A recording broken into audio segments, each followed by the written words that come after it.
Oo, katulong ng mga Pakistani ang Pilipinas. 'Di ba nakakahiya?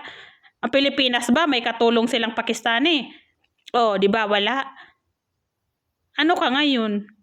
Mahirap nga ang Pilipinas, mas mahirap ang Pakistan. Assalamualaikum everyone. Medyo matagal-tagal na rin akong hindi nakasagot ng comment. Sagutin ko lang tong comment ni Giselle. But nakita ko sa sa pangalawang pangalan niya is Amira. So ibig sabihin kung Amira ay mostly Muslim. Ang sabi niya, cousin to cousin, bas, never mad, never ma-in love sa ganyan na country. If Philippines is poor, most Pakistan country poor too. Medyo siguro magulang utak nito kasi yung comment niya medyo magulo rin eh. Pag mali kasi yung pagka-deliver mo ng gusto mong sabihin, mali rin ang pagkakaintindi, di ba? So, next time, make it clear yung comment mo, ha? Kasi magulo eh. Pero pinilit kong intindihin. So, unang sasagutin ko is cousin to cousin. Ang pangalan mo ay Amira.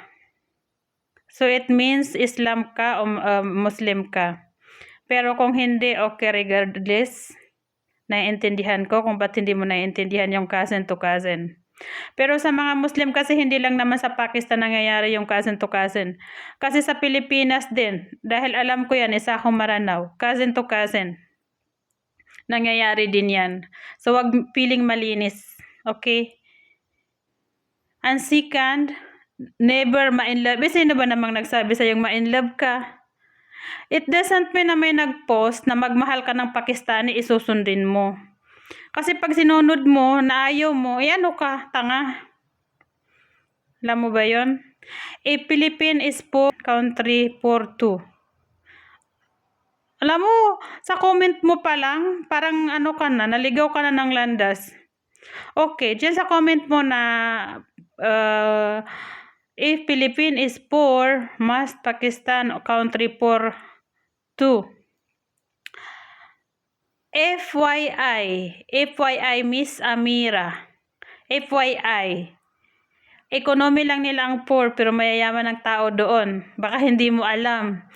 Katulong ng mga Pakistani ay OFW. Pilipina. Oo, hindi ka maniniwala? Search mo sa Google.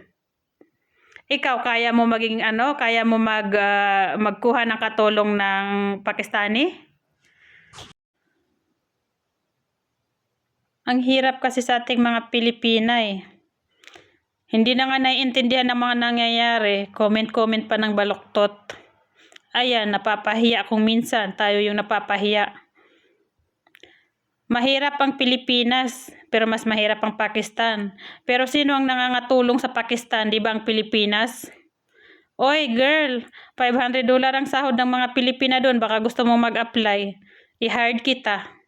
Dalhin kita sa Pakistan at para makita mo rin kung ano ba talaga ang Pakistan, bakit maraming nai-inlove sa Pakistan. Alam mo ngayon, girl, may snow doon.